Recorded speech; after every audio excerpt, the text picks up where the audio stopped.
immune system po natin, tama po yung sinabi niyo sa chat, no, na depensa, panglaban. So, every time po kasi na ang tawag na, pumupunta tayo or nagkakasakit ang isang tao, or may ini-introduce natin yung produkto, laging pampalakas, si barley, pampalakas ng immune system.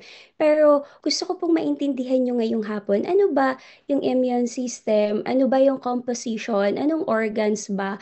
Bakit ba may immune system sa ating katawan? So, ang immune system po, primarily po, yan po yung depensa natin. So, yan po yung mga army para hindi makapasok ang anumang mga mga invaders. So, yung mga invaders po is a composition of microorganism, bacteria, virus, yung mga yung mga hindi nyo nakikita with your naked eye.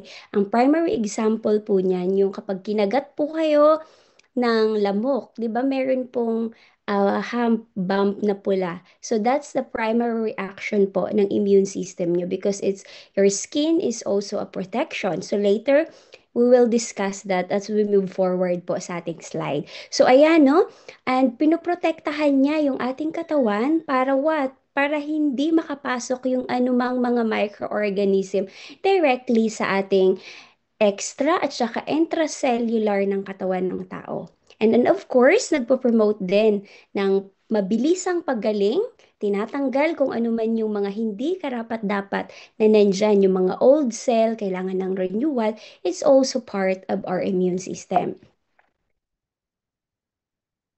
Okay, so ayan. So ano ba yung function ng ating immune system? Para hopefully po, kung gusto niyo po, pwede niyo pong i-screenshot, isulat. So ayun, yung function ng ating immune system ay maprotektahan sa mga pathogen. As I mentioned a while ago, yung mga pathogen na po na yun yung mga mga bacteria, virus, microorganism. And isa pa sa function ng ating pong immune system ay tinatanggal niya yung mga old and damaged na mga cell. Okay? And then of course, pati yung mga abnormal. 'Di ba? Part ng cancer is the replication of abnormal cell. Tatanggalin niya yan. And of course, nilalabanan niya. Pinapagaling, pinapadali yung pag-heal ng ating mga wounds, yung ating mga trauma. So, hindi lamang po mental trauma, meron po tayong cell trauma. Okay? Mine-maintain din niya ang ating fluids. Alam niyo po ba, ang pinakamalaking composition din ng ating katawan, apart from our skin, that's because that's outside do, yung interstitial is yung fluids. Yung baga mo po may tubig, yung brain mo may tubig, yung iyong tendon, yung iyong cartilage, ayan, may mga tubig po na nandyan. And of course, tinutulungan din niya yung absorption ng fats. So, paano, Mentor Jerlyn? So, ang ginagawa po niyan, yung mga enzyme. Ayan, so yung mga fats, ang are responsible, yung mga digestive enzyme. Ayan. So, kasama po yan sa function ng ating immune system. So, mayroon pong mga taong pinanganak na meron na talagang mahina ang immune system nila. Because ang iba, mayroong mga tinatawag na juvenile diabetes. Ibig sabihin, pagkapanganak pa lang nila, nagkaroon na sila. So, ang tendency po, mahina ang panglaban nila. And then, of course, yung may mga tao ding mayroong mga karamdaman, specifically may mga diabetes, cancer, and many more na mga diseases pa. Pero ang i-discuss natin later, yung paano natin palalakasin, no, ng ating immune system. So ayan. So ngayon, may nakakaalam ba ano-ano ba yung composition o ano ba yung mga parts or organ system ng katawan natin na part pala siya ng immune system natin. Iisa-isahin natin yan, no?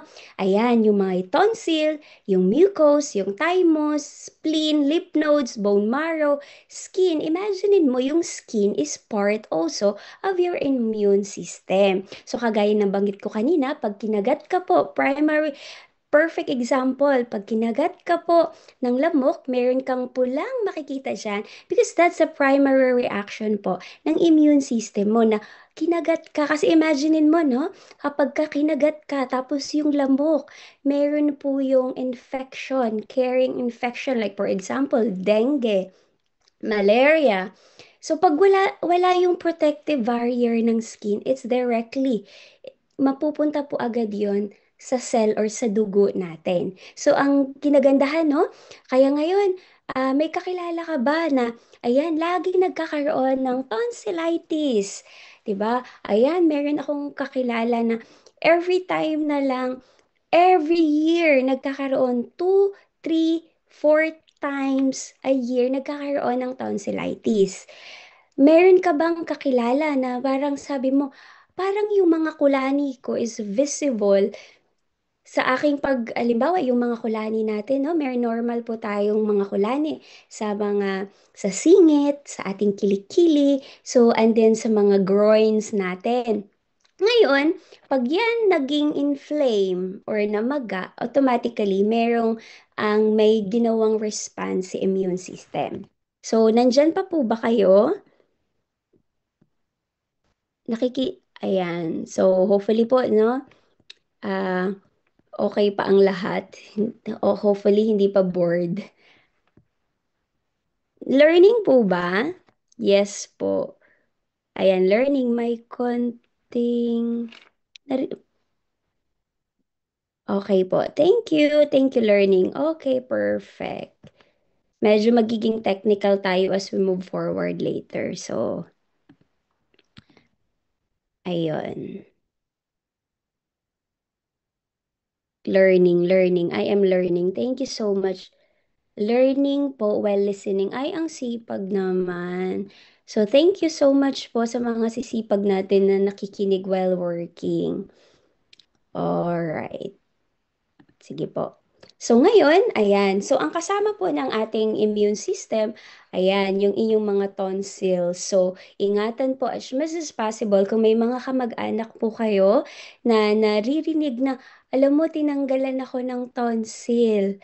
So alam mo, first defense po kasi ng katawan ng tao, yung ating tonsil. Imaginein mo, lumabas ka na kapag nalanghap mo lahat ng bacteria, ng viruses, from earth, directly po yan papasok sa lungs. Isa pong protection ng ating tonsil ay maprotektahan, hindi directly pumasok sa baga yung mga viruses and bacteria. So, meron po tayong i-debunk ng mga myth. So, sino po ba yung nakakaalam ng mga kabataan tayo or sa school, di ba? Or ikaw mismo, kapag ka umuulan, ang tendency ng tao, ठीक है।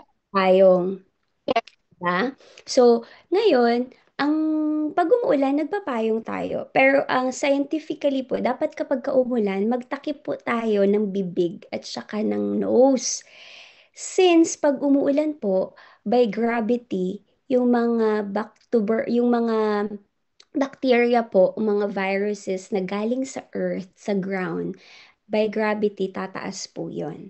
So, ang tendency, once na open, so you are very susceptible, papasok po yan. Tapos natanggalan pa po ikaw ng mga tonsil. So, ang tendency po yan directly sa iyong baga. So, we don't want that. Kaya, di ba, may mga tao, umulan lang saglit, parang ayun, nilagnat na. So, hindi po siya, by science, hindi po siya ganun, yung explanation ng mga matatanda.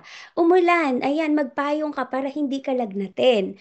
So, by science po, umulan, magtakip ka ng bibig at ng iyong nose para yung bacteria hindi directly papasok sa baga mo. So, since mayroong lagnat, so ibig sabihin, that's the first initial reaction ng katawan, there's something wrong na ginawa. So, nag-response immune system.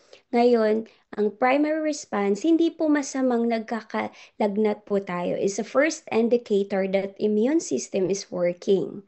Kasi kapag hindi ka po nilagnat at nagkaroon na pala ng mga alteration sa function mo internally, delikado po yon. So, primarily, pag nilagnat, there is infection happening, the immune system is working, they're responding very well. And of course, there are also factors kung bakit persistent yung ating mga lagnat. Kaya di ba pagka naisip mo, no, parang na-realize mo ba, oo nga nga, so, na-realize mo ba nga, oo nga, no, pag yung mga matatanda, pag umulan, magpayong ka para hindi ka lagnatin. Pero on science, umulan, magtakip ka po, okay lang na mabasa, takpan nyo ang bibig at saka ang inyo pong ilong. So, hopefully, nakakaano po, no? And then, of course, yung ating immune system po, there are so much composition po niyan. So ngayon, 'di ba, yung skin, yung thymus mo, yung mga kulani pala diyan, yung iyo palang mga anong tawag noon? How do you call this one? Yung iyong palang spleen, yung iyo palang bone marrow, yung iyo palang balat. Ayun palang mga part pala siya ng immune system. So imagine in your skin, ang dami mong mga ginagamit na mga kung ano-anong pampahid. Alam mo ba na directly, pag once na nilagay mo sa skin at sobrang may mga content ng mga highly chemical, automatically and directly po yan papasok throughout blood system. So, ngayon, kapag paulit-ulit, nasisira yung barrier ng protection. Ang protection ng skin natin, primarily, maprotektahan for cold and heat, and of course, maprotektahan yung mga virus and bacteria and inanimate object directly pumasok sa ating bloodstream. Okay? Apart from kung maputi ka man or brown ka man or skin with colors, it doesn't matter. Ang primary function niyan ay para maprotektahan ka sa lamig at sa init at sa mga bacteria, viruses na pupunta directly sa iyong organ system. So, and then of course, kung kayo po, no, every time na pupunta ka sa ibang bansa or every time na pupunta ka sa ospital, laging okay, please mag-run through ka ng blood exam, urine analysis. That's very basic po sa medical laboratory. Mag-run ka ng urine analysis, pakuhaan mo ito ng dugo. So, doon po kasi nalalaman natin, especially yung mga neutrophils, eosinophils, basophils, lahat po ng mga yan, mayroong indicator at yung mga nakikita natin sa laboratory exam, di ba tinitingnan na lagi ng doktor, ay mataas kasi may infection. Mataas yung WBC mo, that's very fundamentals. Pag mataas ang WBC, it could be meron kang or previously nagkaroon ka ng infection. So, nare-recognize. And of course, nilalabanan kasi yan ng katawan natin, ng immune system natin, ng cell natin, para hindi magkaroon ng alam mo na ng massive destruction sa mga organs natin. Yung ating mga antibodies, merong yung mga bata, kaya pagka yung mga bata, no, nagpapa-breastfeed or yung mga batang breastfeed, alam nyo ba, yung pinaka-antibodies, pinaka-potent na antibodies ay yung galing sa breastfeed.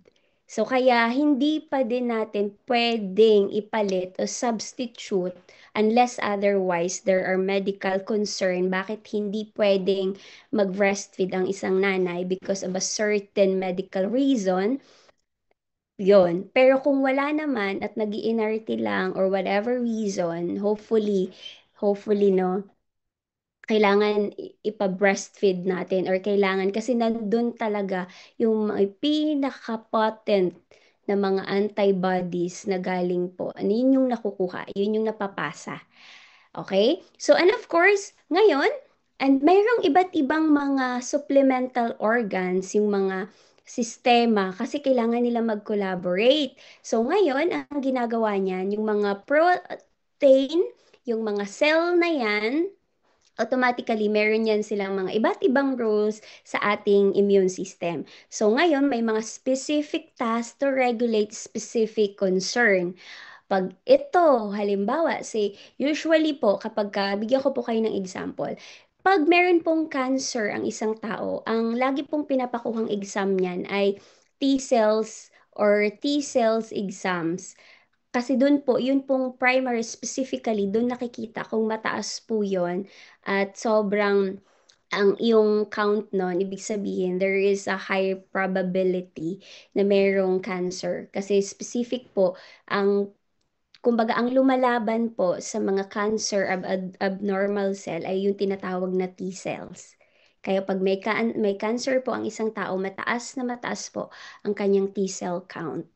So, may iba't iba po tayong cell and iba't iba tayong mga white blood cell na specific at tinutumbok nila kung ano yung problema. So, imagine mo, ang galing ni Lord gumawa at ang galing niyang mag-organize how our body system maging harmonious sa loob ng ating mga organ system. And of course, yung mga ating mga kulani. 'Di ba? Pansinin niyo, kayo po yung mga lagi tayong kung ano-anong mga iniinom natin. Imaginein mo kung ano yung mga pinapasok natin. Paano yan kung hindi yan na-detoxify, hindi siya nalilalabas. So, ang tendency niyan, nagkakaroon yan ng, dyan lang po yan sa lymphatic system. Ang nangyayari until such time, merong mga invaders mag-activate yung mga yan. So, yung lymph nodes is very important. Is also another test para ma-rule out na may cancer ang isang tao. Pa-test po ako ng lymph node count ng isang tao. Okay? Kasi doon nila, pag sobrang active ng iyong mga kulani, there is high probability. So, ayan. So, meron po tayong mga, as you can see po sa ating screen, meron po tayong iba't ibang kulani. So, ayan, sa singit, meron po tayo sa kilikili, meron po tayo sa dibdib, meron tayo dito sa ating, ayan, sa ating malapit sa ating throat. So, lahat po ng yan, at automatically po, ang nagfi-filter ng mga waste materials. Ayan. So, sinasabi nga nila salaan. Ayan. Para ilabas po yan. Para pag dilabas po yan, automatically, dahil nasa pag sinabing intracellular, sa loob mismo ng cell, pag sa extra sa labas. So, ibig sabihin, nilalabas niya, kaya kapag ka nagpapawis, okay lang po yan. Nilalabas niya yung mga kung ano man yung mga not so good inside your body. Kaya importante, kaya sobrang ganda po ng ating produkto, di ba? Dinidetoxify niya. So isa po yon. Ang isa pong paraan para ma-eliminate yon sa pagpapawis, pag-ihi, sa dumi, sa yung mga sputum is also part of the cycle. So ngayon, so yung sinasabi natin kanina, yung inyong mga tonsil at even yung spleen is also part of our immune system. Kaya kapag ka ikaw, pansinin mo ngayon kapain mo, ikaw ba ay inflamed ba yan? Kaya lagi po nating alagaan yung ating mucosa or ang ating vocal cavity or mucal cavity. Kasi nga po, protection din yan. Kaya sinasabi, 'di ba, bakit ba may mga tonsil dito, patanggal ko na lang kaya. So, hindi po pwedeng, meron pong reason at biologically, may reason kung bakit may tonsil ang isang tao, which is we discussed it already. So, ngayon, kaya po yung mga tao pong tinanggalan po ng tonsil, they are highly susceptible po na mabilis magkaroon ng mga pneumonia, mabilis po magkaroon ng mga infection because they are inhaled directly. Wala nang panglaban. Wala nang nagpo-protection. So, and then, yung ating thymus, sabihin mo, maliit lang naman na portion yan, gland lang naman yan, wala namang problema yan. So, akala lang po natin, minsan no, ang mga tao, parang, okay, patanggal natin to. Kumbaga, naiiba na yung anatomy, which is no good. Kasi nga, meron niyang specific reason and specific um, function kung bakit siya nandyan. And of course, yung ating bone marrow. So, yung ating bone marrow, dyan po nangyayari yung ating yung paggagawa ng dugo. Okay? Sa bone marrow po, kung kumakain po kayo ng bulalo, meron pong red bone marrow and then yellow. So, dyan po nakikita yung ating kapag ka meron pong mga lymphoma, yan po yung pinapa-roll out din na exam. Pa-check ako ng bone marrow ah, love nito. So, mag-extract po sila ng mga certain amount ng mga blood dyan, so directly from the bone marrow, and ma-rule out nila kung there is possibility na may mga cancer in terms of blood-related diseases. And then, Yung ating pong barley, as we discuss later, ayan, nakakatulong siya, 'di ba? Yung ating mga autoimmune diseases, arthritis part of that, gout is also part of that.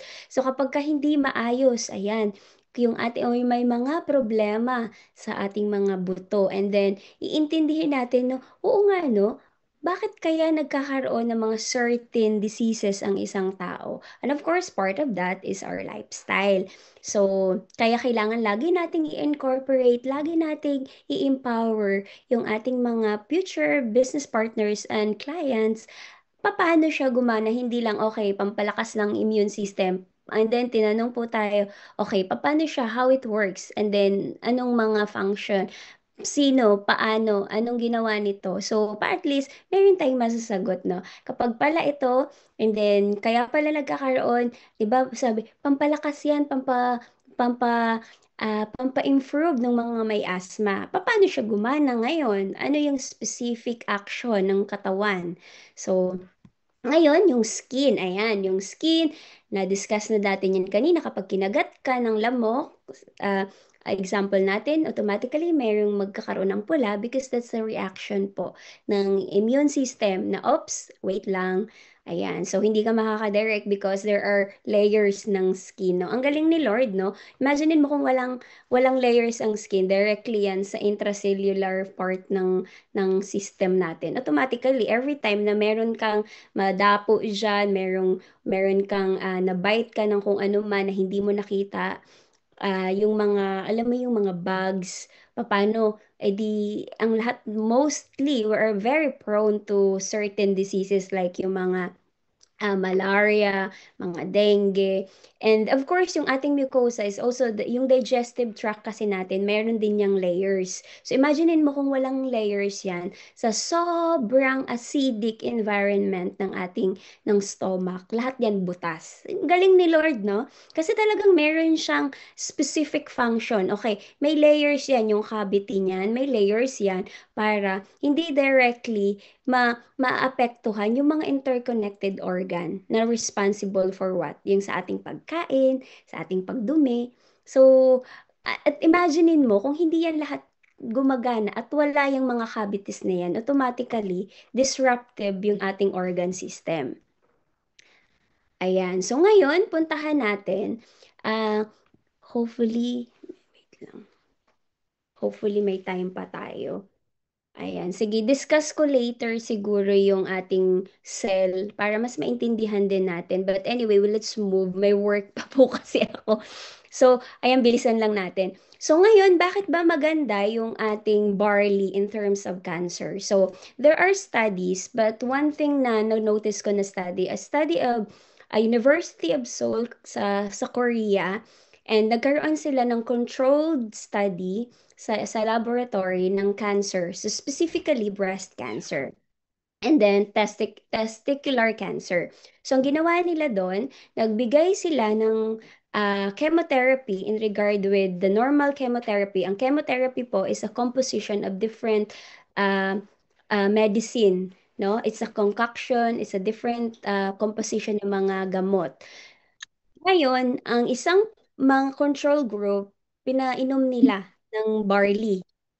So ngayon, ang nangyari, throughout the study, they found out na yung itong nagko-comply naman o nagre-response naman yung ating nagkaroon ng chemotherapy, no? Pero ang kinagandahan doon at ang sobrang na-amaze sila, doon sa mga control group na pinainom nila ng barley, ay namatay. So, hindi siya nagiging resistant. Kasi kaya nga, imaginein mo, yung mga nagki-chemotherapy, pati yung normal cell ng individual, ng cancer patient, natatamaan. Kasi nga, imaginein mo, it's a concoction of different kind of medication. So, lahat mapa-abnormal, mapa-normal cell, naaapektuhan siya. So, ang tendency kaya nga nang lalagas ng buhok, kasi primarily, it's either magkaroon ng defect yung ating nails and ating buhok kasi siya yung pinaka-fragile. Ngayon, balikan po natin yung study. So ngayon, ang nangyari po doon, so ang sinabi nila sa data nila, this is data ano po, no? I will only share data-driven and research kasi ako po personally mahilig talaga akong magbasa ng mga medical reviews, medical result and research. So ngayon, ang ginawa nila doon, so sa study na yon, so yung itong may chemotherapy group, nag-response naman talaga siya. Kaya lang, nagiging resistant siya. And ang sinasabi nila, dapat consistently. So, ibig sabihin, sabi ko nga, namatay na, pati yung mga hindi kasama, no? Mga normal cell na dadamay siya. So, ngayon, yung itong pinainom nila ng barley itself, ang nangyari po, parang nag-suicide.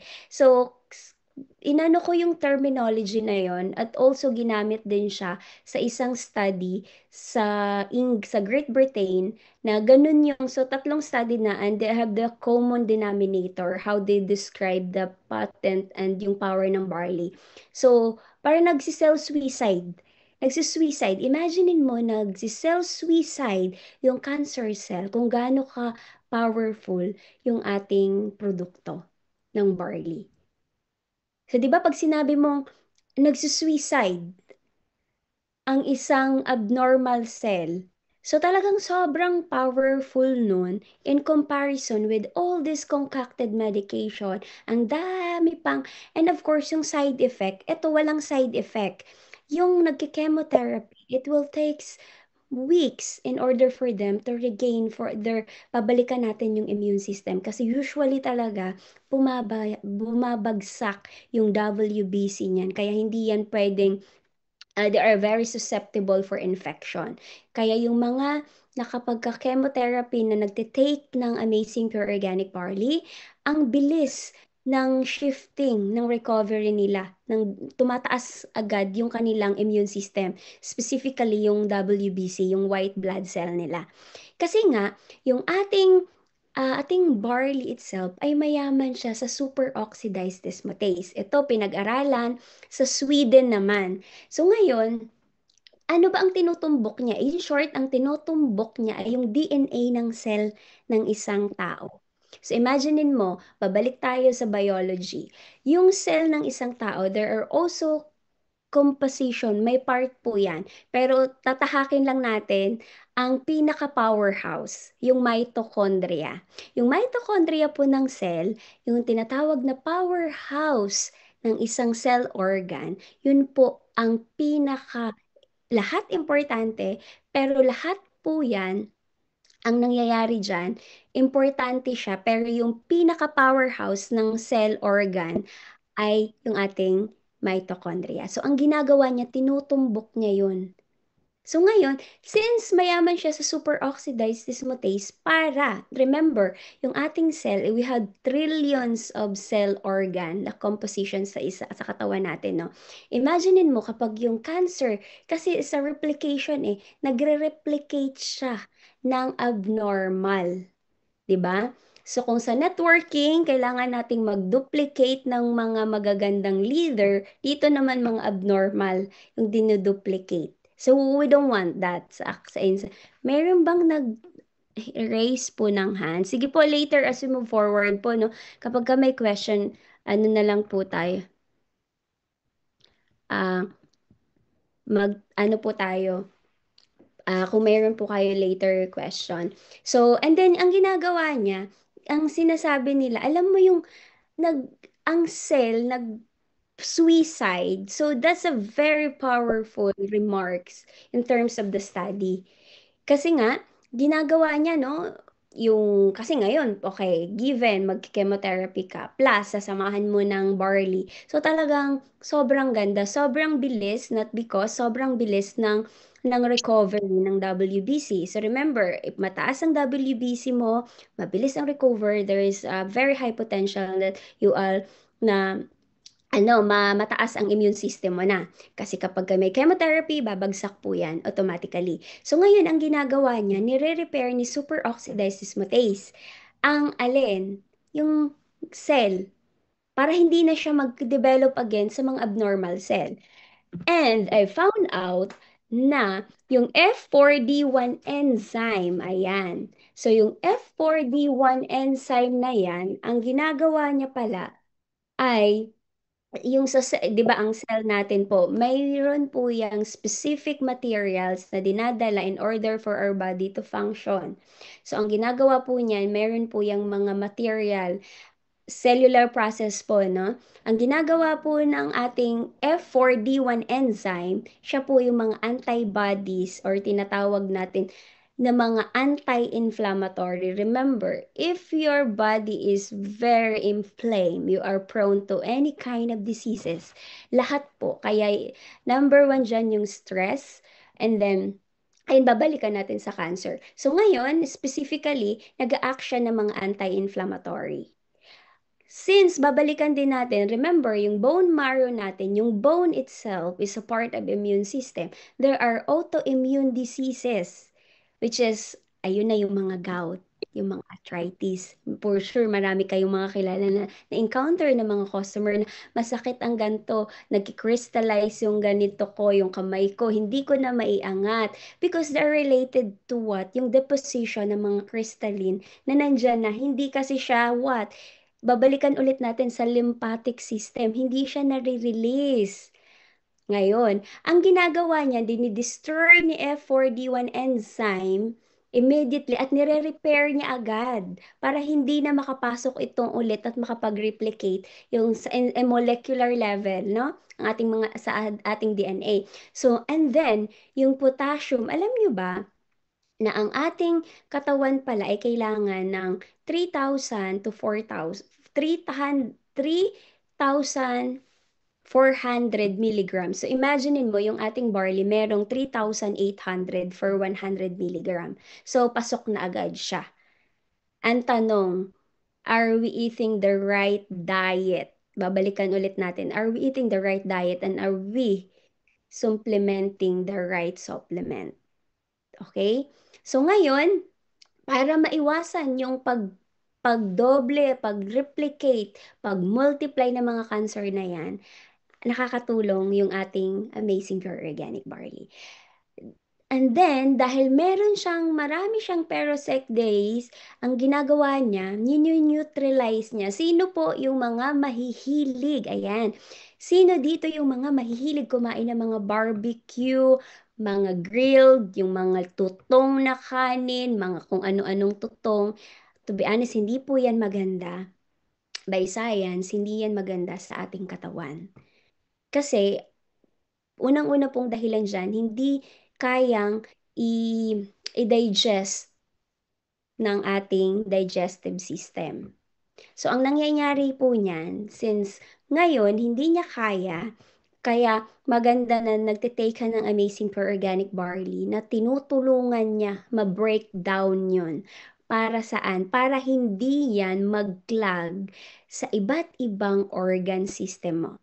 So remember, yung lymphatic system is or what? Detoxify niyan. Tinatanggal niya yung hindi karapat-dapat na mga toxin and especially yung mga yung mga tutong, ayan na gamitin natin no, yung mga ah, tutong and then yung mga mahihilig, yung mga itim na part na yan. And sumasama po yan. It could also transfer to your breast, to your kidney, to your wherever, and also even sa brain. So imaginein mo, pag hindi yan nalabas, and then, nag-plug lang siya dyan. And then, ito, sobrang baba ng immune system mo. Ayun.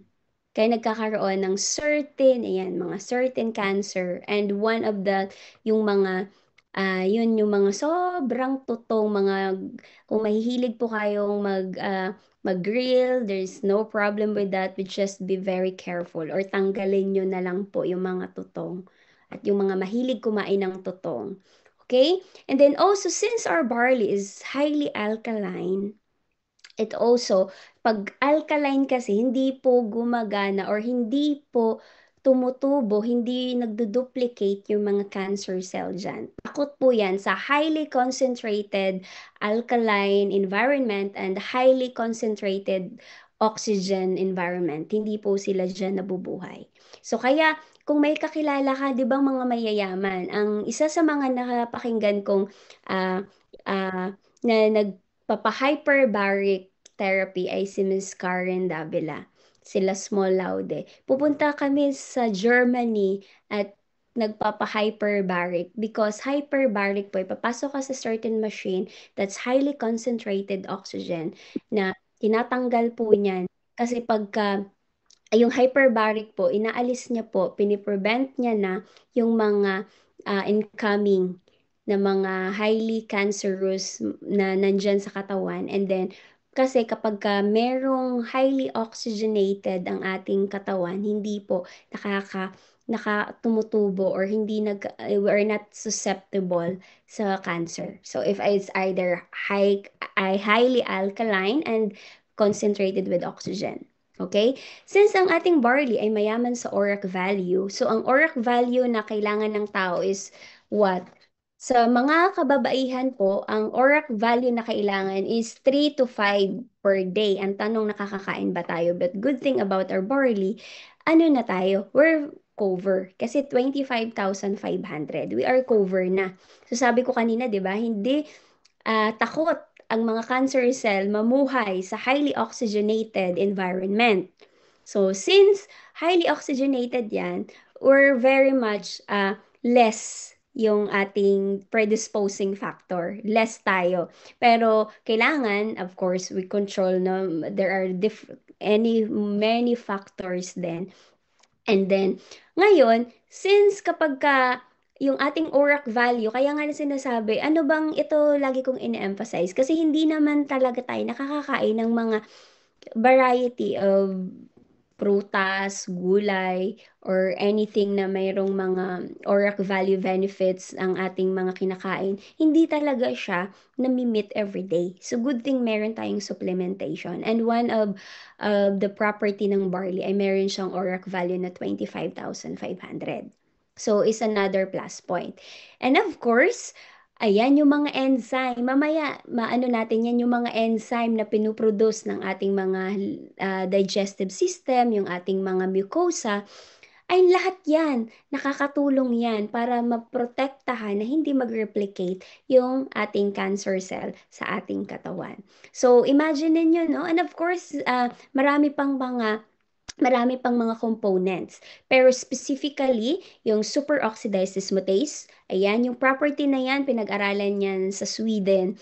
And then, of course, yung P4D1 enzyme, ayan. So, siya yung directly, ayan, pinipigilan na hindi na mag-replicate at immediate na talagang ngayon na, kailangan nating i-repair. Potassium is also part of it.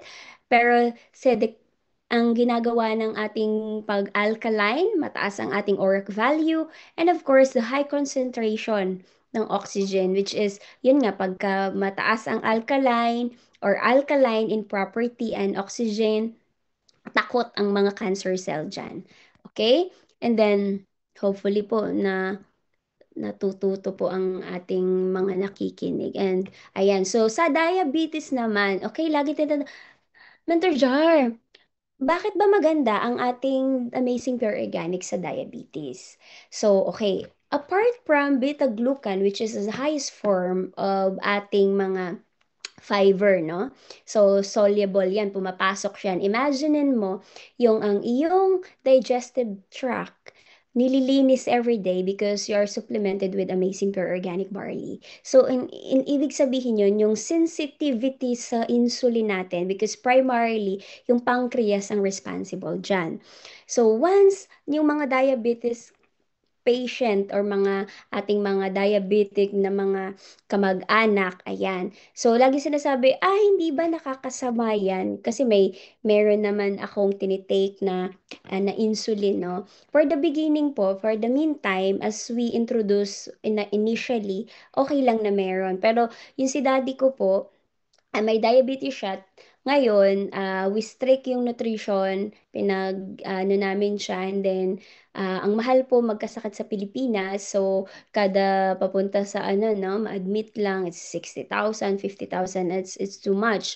So, ngayon, sabi ko, okay, you need to have a very good plan na makasave tayo Because meron naman tayong barley, we have plenty of barley. So, kailangan mong mag-double dose at tingnan natin. Tapos, pinanutritionist namin siya yung diet.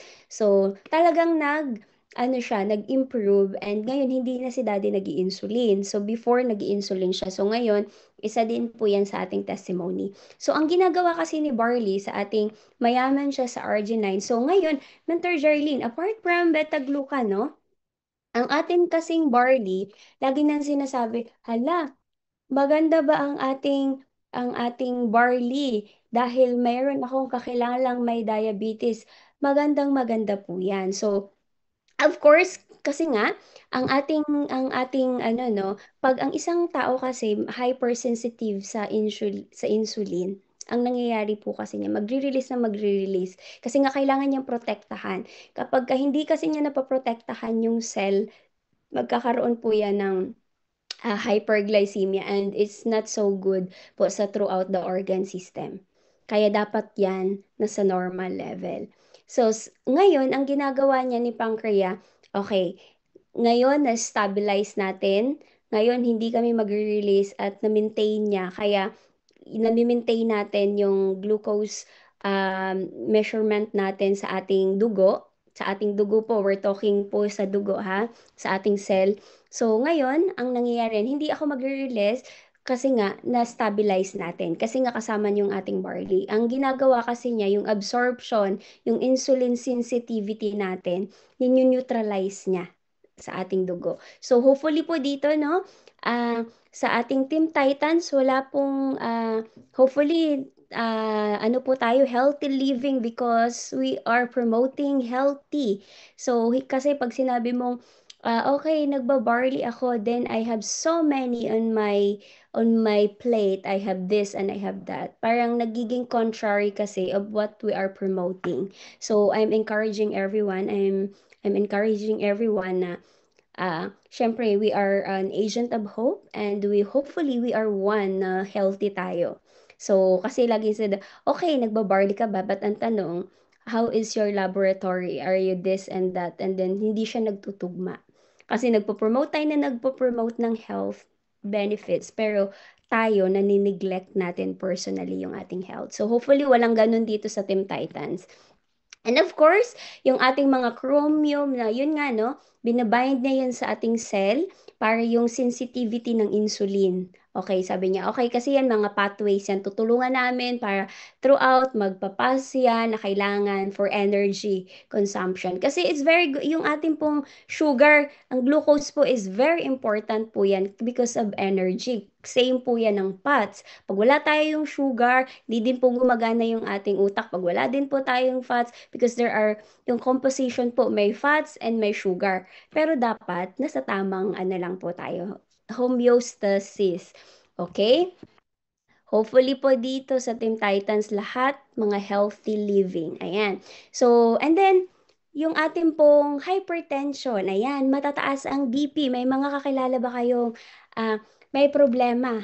Ayan. So, sa mga kakilala nating may problema, napakaganda din ang ating Amazing for Organic Barley. Since nga yun sa mga enzyme, no, super oxidized dismutase, mataas ang chlorophyll content, yung arginine. So, ngayon, ang ginagawa niyan, since ang ating kasing pag ang isang tao merong diabetes is also high probability na mataas yung presyon o vice versa.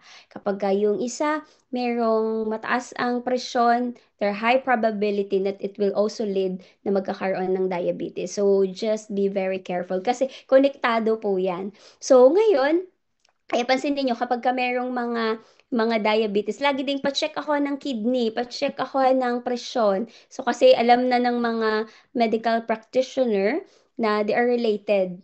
So ngayon, ang ginagawa po niyan, tinatanggal niya, sabi ko nga kanina, parang mag-a-axe po yan, broom, nililinis. So nililinis niya yung mga daluyan, yung mga bara. Pag may bara po kasi, ibig sabihin, nahihirapan mag-pump ng dugo sa ating heart. And then, ang tendency niyan, as a first defense po, magsisend po yan ng signal through brain na, oy, teka, ang bagal or sobrang bilis nito. Oops, teka lang, kailangan, ang primary indicator po niyan ay papataasin ang presyon. So, there's something wrong going on with the system.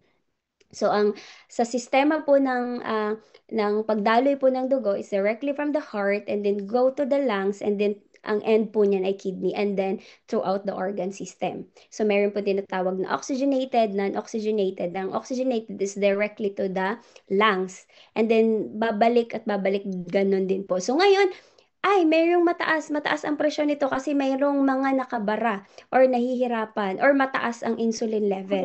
So ngayon, ang ginagawa po ni Barley, ayan, nililinis niya yung ating mga ano diyan na mga bara-bara sa ating mga ugat-ugat.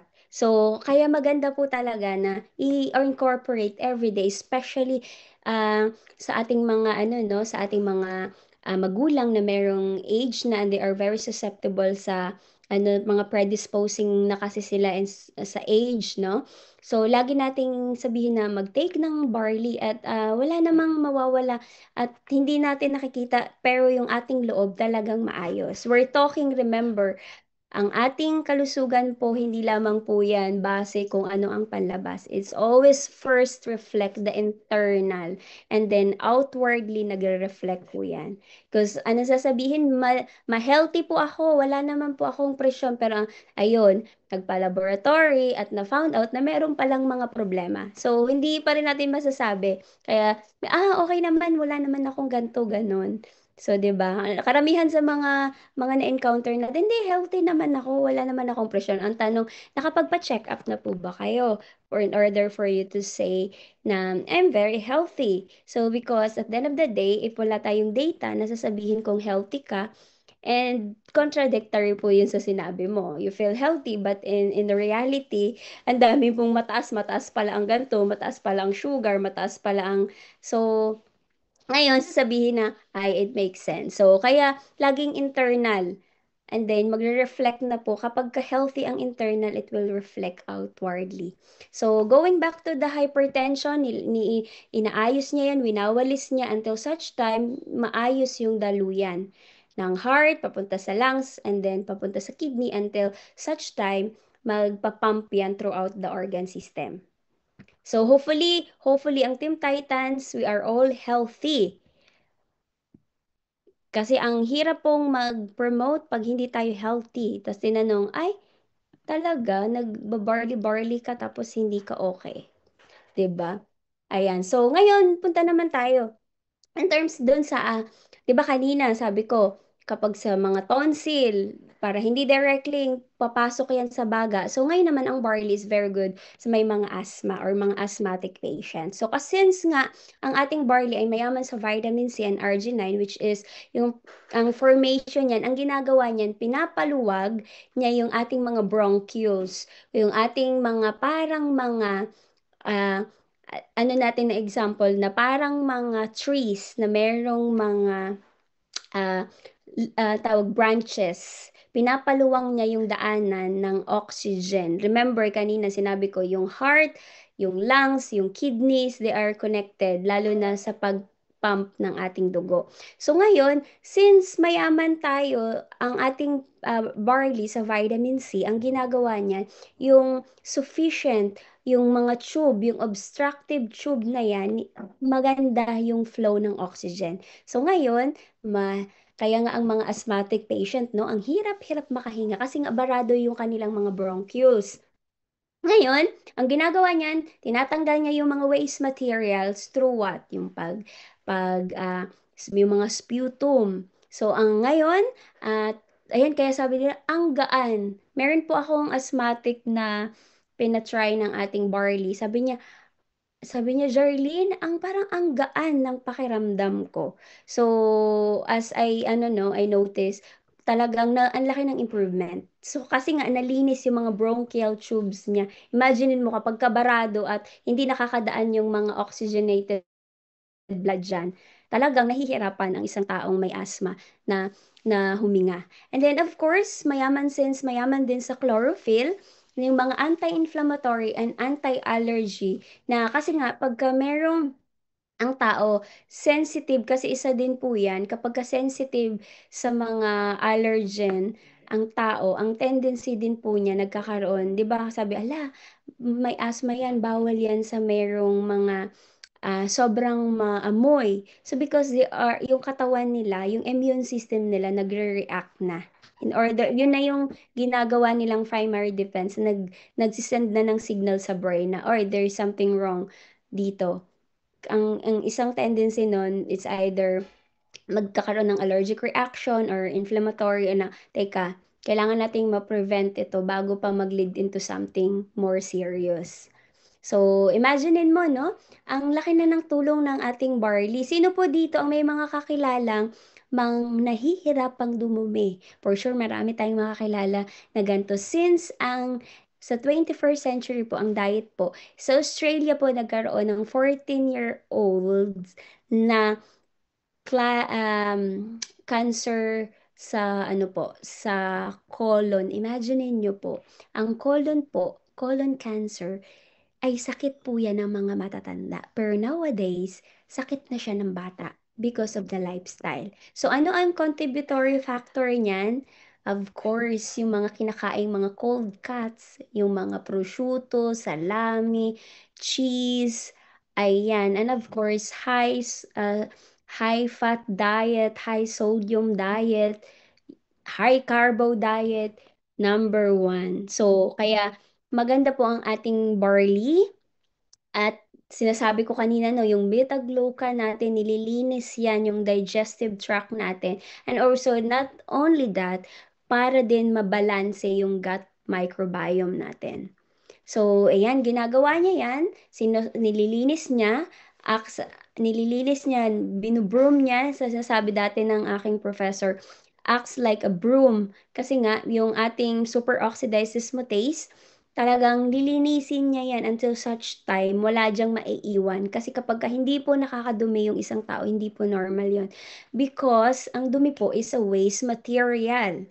So, pag pinasok sa bibig, automatically pupunta po yan daan sa trachea, into digestive tract, sa large intestine and small intestine, and kukunin yung nutrient, and nutrient na yan, isusupply throughout our organ system. So, yung byproduct po yan is supposedly by nature lalabas kasi waste material na po yan.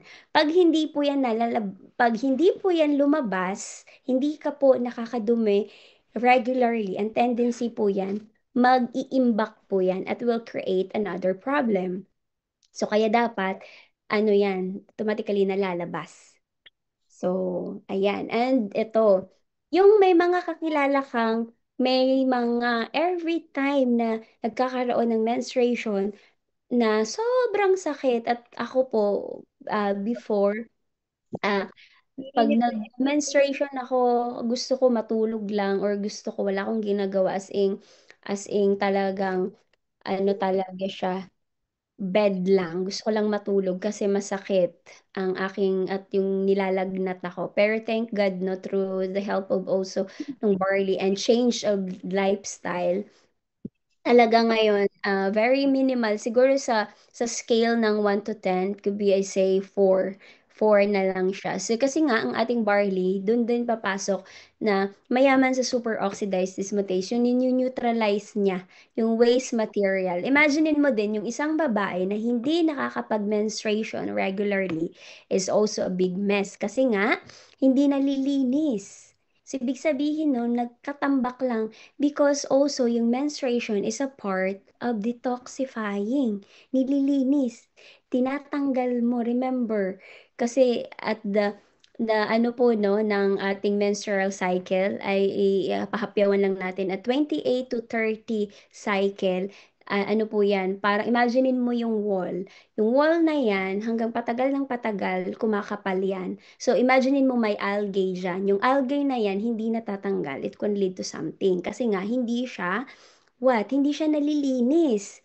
So, kaya yung may mga simptomas na may mga PCOS, yung mga certain mga polycystic syndrome, so 'di ba, they have a problem with menstruation. So, ang dysmenorrhea naman sobrang intense kasi nga parang kinakayod.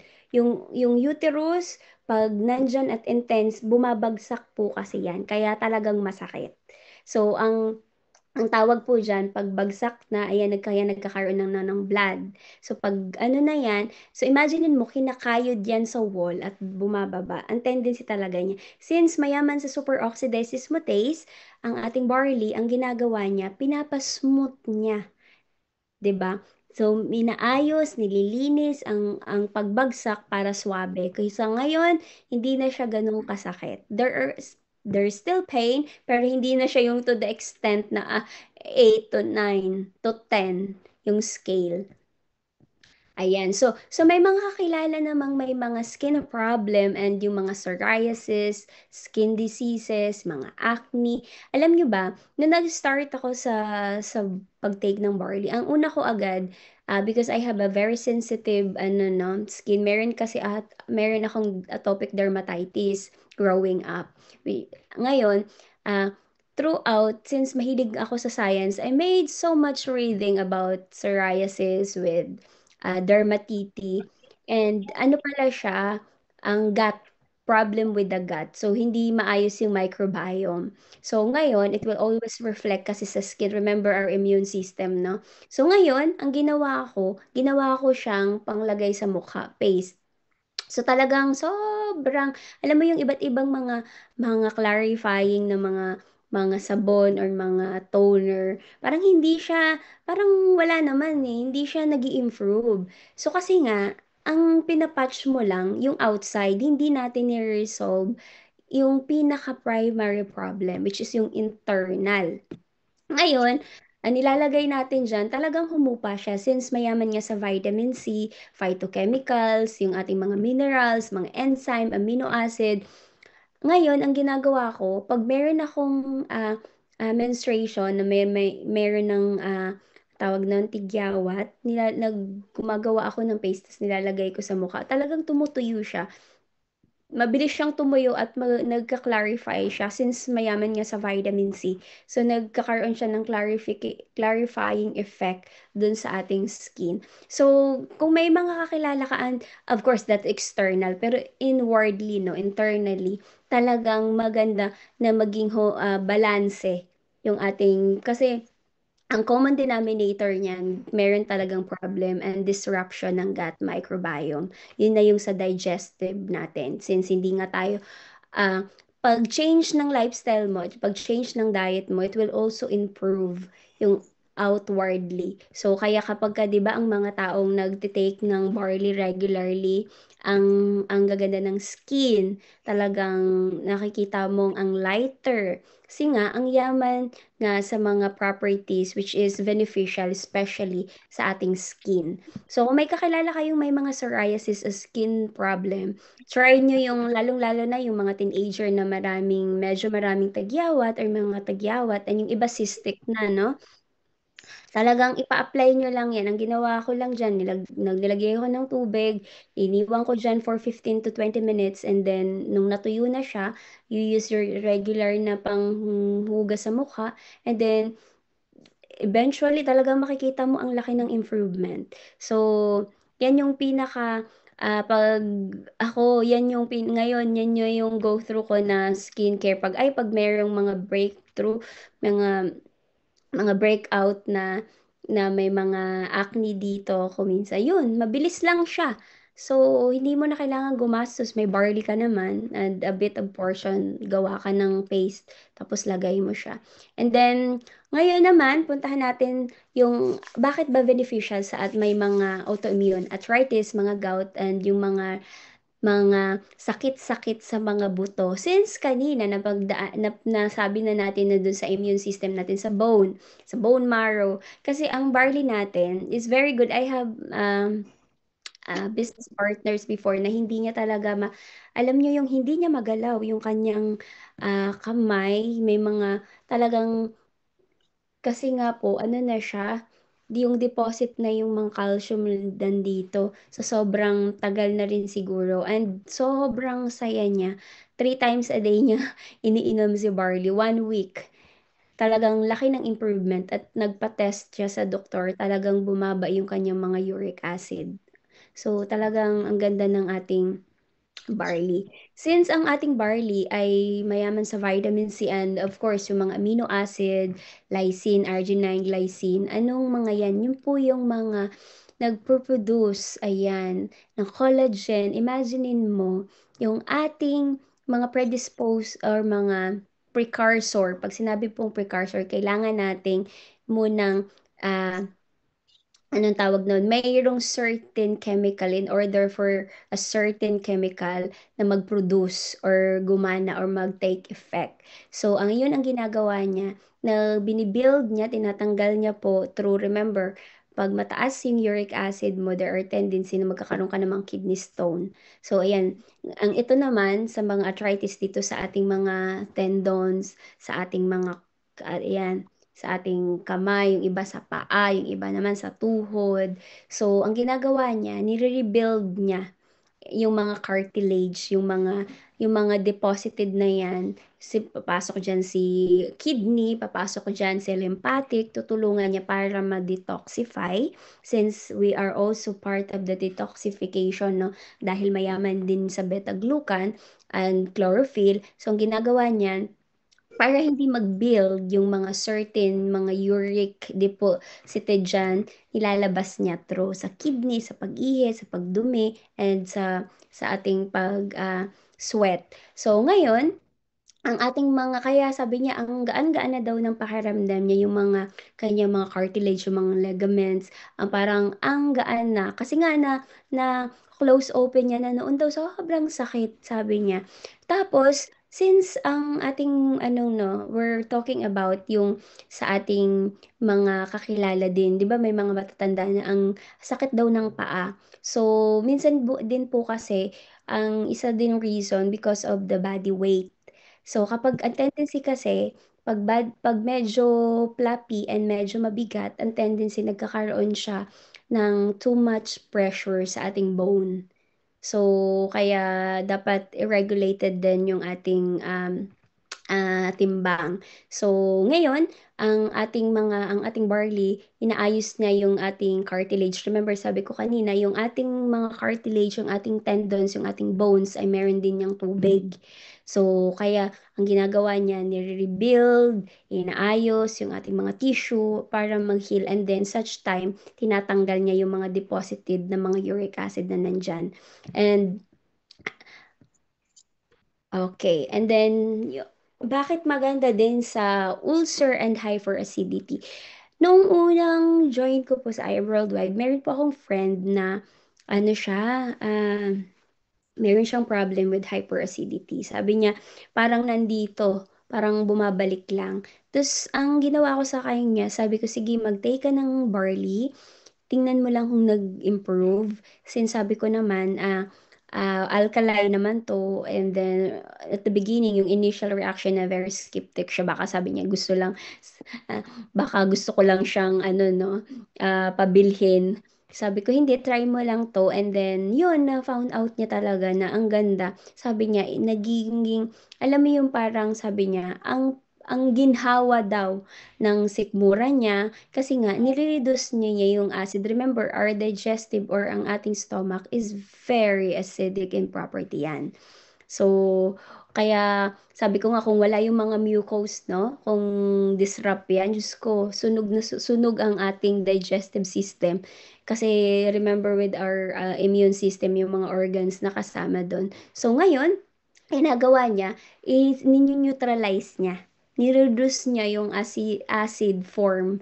Since bakit ba nagkakaroon? Minsan din kasi talaga mostly sa diet. Because remember, yung mga meat, yung mga cheese, yung mga rice is acidic in property po yan.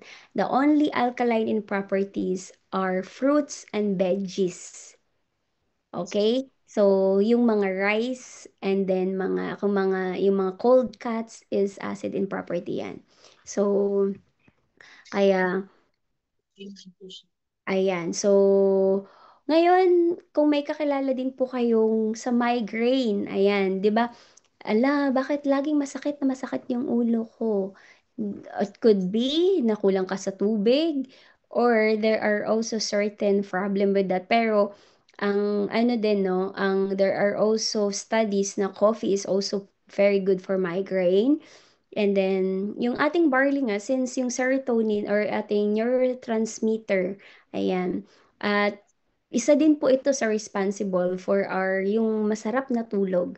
'Di ba? Kapag ang isang tao kapag masakit ang ulo, hindi talaga ano din siya, disturb din yung kanyang pagtulog. And then since nga pag masakit kasi, ibig sabihin nun, constricted yung mga blood vessel ng isang tao. So ngayon, ang ginagawa niyan, dinadilate niya para maluwang. So kagaya din, kapag ang first primary reaction po kasi niyan, initially, kapag consent or pagsikip, talagang mayroong pain. Sa pag-dilate po niyan ng mga blood vessel, there is pagluwang or paghinga. Kaya nga 'di ba, sa pag nakakainom ng barley, parang ang sarap ng, parang ang luwang ng pakiramdam because of the vasodilation ng ating blood vessel. Kasi nga yung serotonin, ang serotonin is one of the responsible kaya meron tayong mga pain, ay yung serotonin level kung napapakinggan niyo. And of course po, no, kaya pag continuous kayong may mga problem sa pagtulog, yung mga migraine, automatically, ang dami ko na pong mga kakilala na isa sa pinaka-initial na benefit sa kanilang barley dun sa migraine. Ayan. So, meron po tayong mga kakilala and of course, to mention that mentorly, no, nagkaroon po siya ng blood cancer. So, talagang amazing pure organic barley yung nakatulong sa kanya. And then, kung meron po kayong kakilala na merong problem sa or yung mga anemic, 'di ba yung mga anemic po, mga lutatay, alam mo yung parang ang ah, parang feeling natin lazy sila, pero hindi naman talaga sila lazy because ano nga, kulang sila sa oxygenated blood or red blood cell. Kaya kaya sila medyo tamlayin. So ngayon, kung may kakilala kang mga anemic, ayan, para ma-stimulate yung mga hemoglobin production, ayan, painumin natin ng Amazing Pure Organic Barley. Remember, ang ating hemoglobin is yun yung oxygen carrying, 'di ba? Sabi ko 'di ba may non-oxygenated at oxygenated, and then since it has also folic acid and then vitamin 12 na ang ano po kasi kapag umiinom tayo ng yung mga nireresetang mga ang tawag nun, yung sa Pilipinas, yung ano ba yung nirereseta pagka may anemic. Anyway, dapat ang ano po nun, ferrous sulfate, yan, ferrous sulfate. Dapat, pag umiinom ka nun, dapat kailangan po combination with vitamin C kasi hindi siya nagiging effective kapag because dapat meron siyang kasamang vitamin C in order for that to fully, ayan, to fully function yung ating ferrous sulfate. So, kung mga kakilala ka na tamlayin, makilala kang parang laging antukin, it could be there are problems, no? Kaya kasi isang sign po sa mga anemic na mga patient, mga tamlayin, because nga there is no less yung oxygenated carrying sa kanilang dugo, kaya sila ay mga tamlayin. So, ayan, painumin natin sila ng Amazing Pure Organic Barley. So, and then, ngayon, ang ano natin, no, ang i-encourage natin yung ating family, yung ating mga relatives, and even ang ating sarili na consistently uminom tayo ng Amazing Pure Organic Barley kasi mahirap po mag-promote ng health products, especially our products, even na sobrang ganda ng benefits kung tayo mismo ay we're not in our good position in terms of our health. So, kaya hopefully sa Team Titans, I encourage everyone na please take care and change to a good habit of eating, a good lifestyle, and movement is also another thing. And managing stress, and kasi talagang mahirap mag-promote at mahirap maging agent of hope kung ikaw mismo you're in a good position. You are not in a good position in terms of your health. So, yun lang. Hopefully, next time na lang po siguro because I want to, ano no, madaming I just ano lang natin emphasize yung barley, but I have a different slides po din kasi specifically paano na tina-target ng barley into cellular level. So, siguro next time na yon. And but anyway, hopefully po na natuto po ang lahat, and please be active and please be responsible sa ating kalusugan. Kasi sabi nga natin, health is wealth, and then after all, kung anong meron tayo, if we're not healthy, it's parang hindi siya nagtutugma kung ano yung pinopromote natin by itself. So, thank you so much. Thank you, Time Titans. Hopefully po natuto.